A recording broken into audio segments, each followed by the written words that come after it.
Hello and welcome to Samvat 2072. Our last year has been a one that we could actually forget when it comes to commodities and currencies as well. There was so much happening in the global markets, and that is where perhaps the Indian markets were taking cues as well. But this Diwali, we bring you on what really happened in the previous year, and we get you global voices as well as the domestic voices who tell you on what the outlook can be for the new Samvat when it comes to commodities there.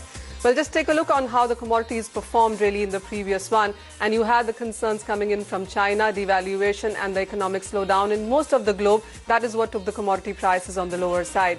Everything from energy to base metals to precious metal has seen a bit of a decline coming in. If you look at the Bloomberg index itself, that is headed for a fifth annual decline. The commodity prices are at a 16-year lows, and everything from S&P to Bloomberg to Reuters CRB is down by about 25 to 27% in the previous Samvat.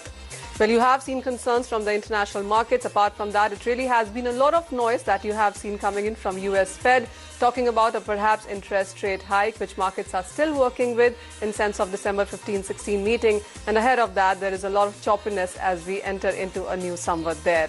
US may increase the rates for first time in a decade, and the markets also are looking for at a divergent central bank policies into the market. There is a Fed future saying that it is a 70% possibility that you might see a Fed rate hike coming in, and that isn't very positive or encouraging for the commodity markets.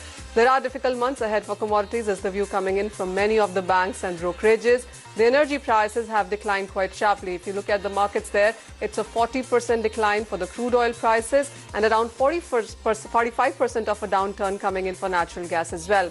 The precious metal space in the meanwhile is down 8 to 12% between gold and silver. The base metal prices have declined quite sharply as well. If you look at the aluminum prices, those are down about 35%. Nickel clearly has been an underperformer with 40% of a decline coming in. Iron ore prices fell by 35%, trading at a 6-year lows. That pretty much sums up how the base metal space has been. On your screens, that's how the previous Samvat really has performed. But let's get on our guests and get their views on how they sum up the previous Samvat and what are they looking forward onto the new one. Joining us, first of all, is Jim Rogers, author, Street Smarts, Adventures on the Road and in the Markets. We would also have on the show Douglas B. Graw. He's from Tackwell Asset Management. We're also joined by PK Singhal. He's joint MD NCDEX. And Samir Shah, MD and CEO of NCDEX, also is on the show with us. But Jim, let's start with you first. And it really has been quite a bit of a previous year that we have seen. What is your sense? I mean, the US Fed has made a lot of noise in this year, but less action. But do you see a rate hike by the end of calendar year? Well, it's always anybody's guess in the markets, Manisha, unless they watch ET, then they can get the answers. I would suspect that this rally is going to last for a while, but probably sometime in 2016 it will come to an end, either because the market will not take it anymore or because some central banks will come to their senses. I wish that all central banks were managed by the Indian central banker. Jim, also the low commodity prices have impacted the emerging market economies, the exporting countries as well, and there has been a lot of downward pressure because of that. Well, oil is down for geopolitical reasons. The Americans and the Saudis successfully got it down. But I've noticed, Manisha, that in the last several weeks, there's been a lot of bad news about oil and energy, but prices do not go down. I have learned over the years that when bad news comes about something and it doesn't go down, it usually means a bottom is in process. So it seems to me we're making a complicated bottom in energy, and that bottom will go on in 2015, but probably by 2016 or so, energy and other commodities will rally again. The way I see the world, Manisha, is the U.S. dollar is strong, and the U.S. dollar will continue to be strong because there's a lot of turmoil around the world. The dollar will stay strong. Gold and other commodities will be under pressure, as they often are, not always, but often are when the dollar is strong. Somewhere along the line, the dollar will turn into a bubble or certainly get overvalued. I will have to sell my dollars, and at that point, I don't know what I will do, but I may well put it into gold or oil or other commodities. Jim, one commodity that has been in news big time really has been the crude oil prices, has impacted all other asset classes and economies as well. The prices are down 50% in past year. Would you say it's made a bottom yet, or would you see still vulnerable to the sides? Well, as I said, we're in the process of making a bottom. The bad news comes and oil doesn't go down. Others don't either. So we're probably making a bottom. When the market turns around next year or the year after, I suspect we'll certainly go back to 60 and well above. The world's known reserves of oil continue to decline, Manisha. America got Saudi Arabia to dump oil, put pressure on Iran and Russia, and the Saudis were happy to do something about fracking. The frackers cannot make money at these prices. Some are going out of business, whether they know it or not. So supply is going to continue to be a problem in the future after this temporary glut of dumped oil. Point well taken, Jim. Douglas, getting you in the conversation also, how do you look at the gold prices going forward from here? Because this is one sector that would get most impacted whether or not Fed decides to move this calendar year. Well, clearly we've gone through a significant correction over the last couple of years, and it appears that as we went through July and into August, we bottomed out. Certainly with the Chinese equity markets popping and their correction, gold prices did correct. But then shortly thereafter, I think, generally speaking, equity investors are looking for alternative to equity markets, and we're seeing a better performance in gold as we got into September and then into October, and the market recognized that the U.S. Federal Reserve Bank was not going to be raising rates and unlikely to raise rates later this year. So we think the outlook for gold is now much more constructive. I think there was a little concern in the last week that with the posturing by the U.S. Federal Reserve that perhaps they would be raising rates by December. But we think should they do that, that would be the one and only time they'd raise rates. We don't see that happening next year. And after that increases in the marketplace, and it's probably already priced in, gold should do very well. Douglas, so what will really impact the gold prices then? Because the physical buying in India has been slightly on the weaker side. Even as we've seen new instruments coming in from government in sense of gold monetization scheme, it really hasn't seen much of a pickup coming in. So what would really take prices ahead? Clearly, the Federal Reserve does not know what they want to do. They indicated earlier in the year that they would be raising rates. They postponed that. They were frightened by the global marketplace. They were frightened by emerging markets. They were frightened by the correction in China this past year. They deferred that rate increase in September to possibly October. Clearly, now we're in December. They've deferred it to possibly December. I think the markets are reading that the Federal Reserve does not know what it wants to do or does not know what to do. So the Federal Reserve is living moment to moment at this point. I mean, clearly that was their statement last week. As a result, investors can't make plans and get a solid direction on where the future environment is leading. And so that creates uncertainty. So investors are very short-term minded at this point, and the Federal Reserve is not doing itself any favors by being vague and uncommitted. So, I think that, clearly the prices go up when there's a sense of direction. The prices go down when there's a lack of commitment and there's confusion in the marketplace. And that's certainly what we're seeing. I think that if we get the Federal Reserve to raise rates, that would be a positive for the overall marketplace because then we're done with that issue. I think that would be very positive for gold because raising rates would be very destructive on the global markets for emerging markets. And I think at that point, investors would recognize fully that the Federal Reserve does not have control of the situation and that gold offers a good alternative to the faulty monetary policy that we see being executed. And that's our overall theme, is that gold offers a hedge or an alternative to monetary policy run by central banks that are really doing it on an ad hoc basis, that they're really trying to make the most of a situation that they they really are not in control of. Jim, coming to you, that the commodity impact, of course, has come in from currencies in a big way. And we are looking at the US dollar index, which is trading at the highest level in nearly a decade. And the Fed even hasn't moved yet. So what's your sense? Because if the dollar continues to move up from here, we are looking at dollar-denominated commodities see some more pressure. Well, interest rates are going to go higher, whether it's the Fed or the market taking them higher. The Fed normally follows the market. I know the press thinks the Fed set these rates, but it really comes from the market. When interest rates go higher, there will be another attraction for the U.S. dollar, which is another reason I'm long the U.S. dollar, another reason the dollar will go higher. Anisha, the first time rates go up from the Fed, some people will get scared, but do not worry. It takes 3 or 4 interest rates hikes from central banks before it really affects the market. So don't panic when the first 1 or 2 interest rate rises come from the Fed. Do start worrying when the 3rd or 4th comes. The dollar will be much higher at that point. That's when I guess I'll have to sell the dollar and buy other things. And even as the US dollar is strong, Jim, the gold prices are headed for a 3rd yearly decline. Where do you see a support coming in? Well, I own gold and silver. I'm not buying. I haven't bought for several years, as we've discussed. I've even hedged some of it. If the dollar goes higher, as I suspect, it will put more pressure on gold and silver.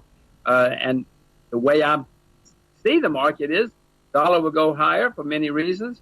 Gold and silver commodities will go down or will be under pressure. At some point, I'll have to sell my dollars, and then I'll put my money into something else, gold and silver, oil, maybe some of those things. Jim, would you maintain that India still stands tall in Asia? Because even as we've seen other economies decline quite sharply, India relatively has done better, even if it's the currency markets or otherwise the equity markets for that matter. Well, Mr. Modi is doing a very, very good job of going around the world. He's making a lot of friends. He's very popular in the press everywhere. That looks like it's going to continue. I haven't seen many concrete results from his new administration. It's not so new anymore. You say the Indian economy is standing tall. I'm a little skeptical of all government reports, not just India, everywhere, America, China, everywhere. So, yeah, I know that's what they say on ET. I'm not so sure because most places in the world, many sectors are not very robust at the moment. Well, Jim, that's a point well made. And Mr. Modi also launched the gold monetization scheme in the previous week. Douglas, what's your sense? I mean, do you think the scheme taking up? Because Turkey clearly has been successful on that. Do you see India going the same way? Well, uncertainty is always an aspect of the marketplace. I don't really know how to answer that question. Uncertainty causes volatility. Volatility causes a wide range of pricing in the marketplace. The market is always uncertain about the future. So we can only be sure that there will be uncertainty going forward. I don't know if that's exactly the question you're asking, but it has affected gold prices as investors look for certainty. They don't always find certainty, and so they'll bet on the certainty or lack of certainty in the marketplace. So you see that in volatility. Volatility, global uncertainties are expected to continue as we get into the new Samvat as well as the view coming in from our global experts. But on that note, gentlemen, we'll take a short break. When we come back, we'll of course talk about other commodities, agriculture, space, and of course get in the Indian exchanges views as well.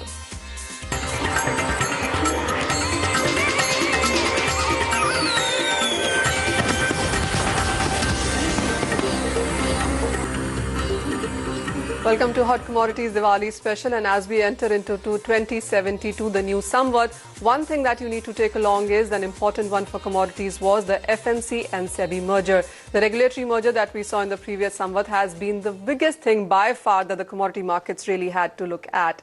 Mr. P.K. Singhal, Joint MD, NCDEX, now joins us on the show. Mr. Singhal, hi, happy Diwali. And the regulatory merger that took place was perhaps the most positive that the commodity markets witnessed in the past year.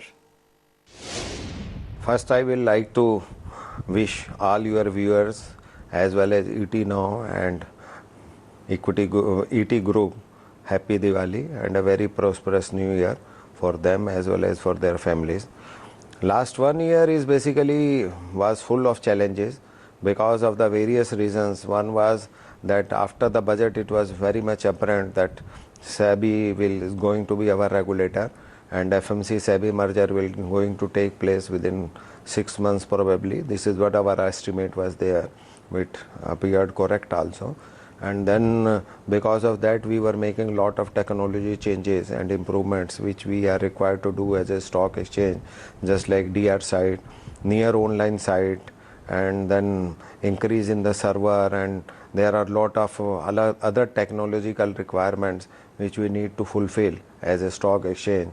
So we were trying to have those things completed, gives a order, select a vendors, and all those things were there. Similarly on the membership front, since earlier FMC was the regulator, and there was lot of inspections which were done by FMC during last few years. So those inspections basically, since as you know, FMC was not having any power to take any penal action, so those were lying pending in FMC. So though all those inspections we received after the announcement of merger from FMC, so we had to clear those pending inspection. There was about 1,000 files or inspection reports. Well, absolutely, yes. Mr. Singhal, that really was the biggest thing that really happened. FMC did not have many powers, and SEBI coming out as the regulator for commodity markets really has been very positive. Samir, coming to you, and how would you look at the year gone by when it comes to commodity markets in India? Well, I think the last Samvat has been extremely, how should I call it, game-changing, path-breaking. The big ticket item obviously is the merger of the two regulators, and I think we need to spend a minute or so just talking about how big that could be for the Indian commodity markets, and not just for the Indian commodity markets, but I guess for the economy as well. India is a very large commodity country. 300 million people are associated with we've got 300 million farmers. More than 60% of Indians are workforce that's employed in the agri sector. If you then add the other commodities, we will have a substantial population that is involved in the commodity sector. In many ways, India is also either the largest producer or consumer of commodities, one way or the other, across commodities. So having a vibrant, thriving commodities market is extremely fundamentally important to the Indian economy for price stability, for food security, and various issues, various strategic issues like that. So the merger of the two regulators will be game changing in the sense that it will bring about a tier 1 world-class regulator to supervise the commodity markets and provide the confidence and the risk management that is necessary to take the commodity markets from where it is today to the next level and truly establish India on the global commodities roadmap. So I think that is the main highlight of the last Samvat. Well, absolutely. We keep our fingers crossed and hope for the best on that. Mr. Singhal, what are the opportunities and challenges that you see coming ahead for the commodities in the new Samvat? In a year to come, we are basically very much confident that the SEBI will allow, after I think in the new financial year, that is 16-17, we presume and we assume that SEBI will allow introduction of options, not probably in all the commodities, but initially at least in the commodities which are having an international linkage, because then in those commodities there is no issue of manipulation or cornering and all those things. Similarly, SEBI may allow launch a few indexes, so probably the market is going to open. Similarly, initially banks may be allowed to trade or take a position, and banks have lot of exposure to the agri commodities as well as base metal and non-agri commodities, so their participation will also improve. Similarly, in case of mutual fund, I think mutual fund may be allowed to hedge their risk in the commodity future exchanges. And similarly, I think SEBI may also be open to introduction of trading of ETF in commodity exchanges, especially those ETF which are relating to commodities. So Right. these type of things we feel that we are going to be open. Similarly, we feel Well, absolutely. that probably You know, very Mr. Singhal, there are so many products that can come into the Indian markets, and as well, as soon as SEBI really settles, we perhaps will look at more entities participating into commodities and more products that the exchanges, as they have mentioned, are in their pipelines in any case. But let's talk about the Indian markets overall again. And Jim, if you had to suggest to PM Modi on how the economic condition in the Indian markets can improve, what would that be? Oh, if I was with Mr. Modi, I would say, listen, open your currency, open your markets. This is 2015. This is not 1915. Make your currency convertible. Make it legal for everybody, foreigners and domestic people, to buy and sell stocks, commodities, bonds, currencies, and everything else. Have an open and free economy. You talk about it. You claim you did it before. You claim you know what needs to be done. Well, let's do it. This is not 1915. Let's do it. Well, let's do it, and there's so much to do in any case. Jim, what's your sense on the rupee really? Because that has been volatile, 5% down in this somewhat. What's your sense on that? Well, I'm not investing in India at the moment. If and when I see Mr. Modi actually doing something instead of having good press around the world, chances are I would invest in India again. But at the moment, I have no investments in India. Talk cheap, but let's see some action. Jim, one more area that really made waves this time around was the agriculture commodities. There have been weather concerns in most producing countries. We saw the Indian chana prices gain up by 70% in previous Samvat and trading at record highs, and that really has been the case with many of them. How would you trade most of these?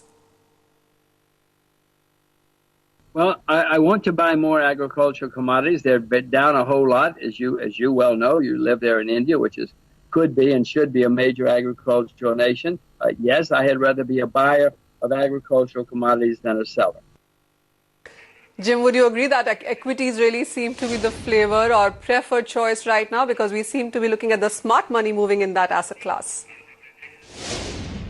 No, no, the tide will probably continue up for equities in most parts of the world because of all this money printing. The Fed may raise interest rates, but Manisha, if it does, it'll be a tiny, tiny amount. If it goes up 0.25%, that's still nothing on a historical basis. It may shock some people for a day or a week or two, but no, that's not going to end the stock market rally. Everybody's still flooding the world with money. Jim, the metals have been on the weaker side, whether it's the copper, nickel, aluminum kind of metals, or steel or iron ore, everything is at multi-year lows as we end this Samsat. Well, iron ore is certainly a little bit of an exception because those guys, the people in that industry, went out and added enormous amounts of capacity in the past several years. So I'm not that optimistic about iron ore for a long time. Other base metals, I'm more optimistic as the stock markets continue to rally, as economies, some parts of the economies continue to do okay. Yes, I had rather buy or sell. I'd rather buy than sell industrial metals. But I'm not doing either right now. I'm mainly watching. All right, Jim, thank you so much for that. Well, yes, commodities seem to be under pressure. The oversupply is just about might continue as we enter the new Samvat as well. But as we end this show, Jim, would you like to wish Happy Diwali to our viewers? Happy Diwali. Yes, I love India. It's a wonderful, wonderful place to live. Some of your holidays are the best in the world. Your food, your sights, your languages, your people. Happy Diwali. Thank you, Jim, for those kind words. The commodities perhaps seem to be bottoming out. Vast markets are, of course, looking at important international cues coming in for the month of December as well. But with that, Jim, Douglas, Mr. Singhal and Samir, thank you so much for being part of the new Diwali show. With that, Happy Diwali to our viewers.